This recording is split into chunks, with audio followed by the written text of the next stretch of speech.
Hi hello good afternoon అందరికీ నమస్తే. మీరు చూస్తున్నారు నేను మీ విజయ్. ఈరోజు టైం తీసుకొని మరి గార్డెన్కి రావడం అనేది జరిగింది. సో చూస్తున్నారు కదా, ఇప్పుడు సీజనల్ క్రాప్ ఉంది.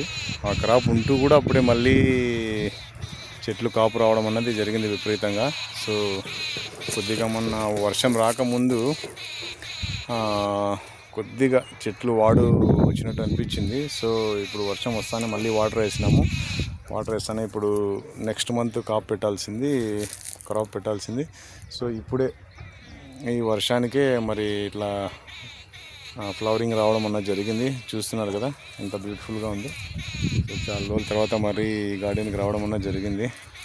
మా గార్డెన్కి చూస్తున్నారు కదా, ఇట్లా విపరీతమైన ఫ్లవరింగ్ వచ్చింది. సీజనల్ క్రాప్ ఉంది, మీకు కనిపిస్తున్నాయి కాయలు. సీజనల్ క్రాప్ ఉన్నా కూడా సో ఇలా విపరీతంగా మరి రావడం అనేది జరిగింది. సో చూస్తున్నారు కదా ఫ్రెండ్స్, ఈ విధంగా మీకు కనిపిస్తూ ఉంది ఫ్లవరింగ్. చూడండి, దగ్గర నుంచి చూపిస్తున్నాను. ఇంకా ఫ్లవరింగ్ అనేది కనిపిస్తుంది. విపరీతమైన కాపు రావడం అనేది జరిగింది. సో అలా ఈ కాపు ఇప్పుడు వచ్చిన కాపు ఇప్పుడు ఫ్లవరింగ్ వచ్చింది. ఇప్పుడు దానికంటే ముందు ఈ సీజనల్ క్రాప్ ఉందన్నమాట. ఇది జూలై లాస్ట్కి అంతా కటింగ్కి వస్తుంది. సో అందుకే ఇప్పుడు మీద వాటర్ వేయడం అన్నది జరుగుతూ ఉంది. మీరు చూస్తున్నారు చూడండి, ఈ విధంగా ఫ్లవరింగ్ రావడం అనేది జరుగుతుంది. చూడండి, ఈ విధంగా ఫ్లవరింగ్ అనేది రావడం జరిగింది. సో మొత్తం ఈసారి 1 month ముందే మరి రావడం జరిగింది. సో వీటిని ఈ ఫ్లవరింగ్ ఇప్పుడు ఈ పంట నిలబెట్టుకోవాలి అని చెప్పేసి రేపు స్ప్రే చేయడం కోసం రేపు లైట్గా స్ప్రే చేద్దాం అనుకున్నాను. ఫ్లవర్కి కొద్దిగా ఏం కాకుండా. సో చూస్తున్నారు కదా, ఈ విధంగా మరి ఇప్పుడు ఇగుర్లు 1 month ముందు ఈ విధంగా వచ్చినాయి అన్నమాట.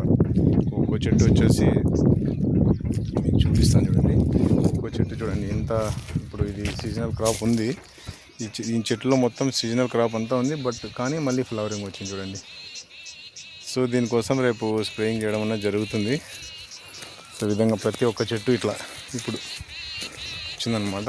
సో చూస్తున్నారు కదా ఫ్రెండ్స్, ఈ విధంగా ఉందన్నమాట. చూడండి, ఈ విధంగా ఫ్లవరింగ్ వచ్చిందనమాట. ఇప్పుడు మీకు క్లియర్గా కనిపిస్తుంది కదా. సో అందుకే దీనికోసం ఇప్పుడు ఈ పంట నిలబెడదామని చెప్పేసి అనుకున్నాము. 1 month ముందే వచ్చింది. బట్ ఈ క్రాప్ నిలబెడదామని చెప్పేసి రేపు స్ప్రేయింగ్ చేయాలి. సో చూడండి ఫ్రెండ్స్, ఈ విధంగా ఉంది. చాలా రోజుల తర్వాత మరి టైం తీసుకొని గార్డెన్కి రావడం అనేది జరిగింది.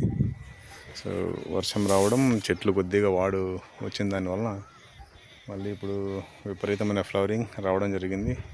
కానీ దీనికంటే ముందు ఒక సీజనల్ క్రాప్ ఉంది. ఇది జూలైకంతా ఇది లాస్ట్కంతా కటింగ్కి వస్తుందన్నమాట. సో చూడండి, మొన్న మార్చిలో కటింగ్ జరిగిన ఫ్రూట్ ఇప్పుడు ఈ కలర్ వచ్చేస్తుంది అనమాట. చూడండి, ఈ విధంగా ఉంది తోట.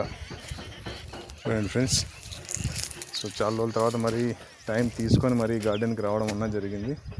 సో చూస్తున్నారు కదా, ఈ విధంగా మరి చూడండి చెట్లు ఎంత ఫ్లవర్గా ఉన్నాయో. మంచి ఇగుర్లు వచ్చి మంచిగా ఇప్పుడు ఫ్లవరింగ్ అనేది రావడం జరిగింది. సో చూడండి ఫ్రెండ్స్, ఈ విధంగా ఉంది. మరొక వీడియోతో మీ ముందుకు వస్తాను. నమస్తే, జై హింద్, జై జవాన్, జై కిసాన్.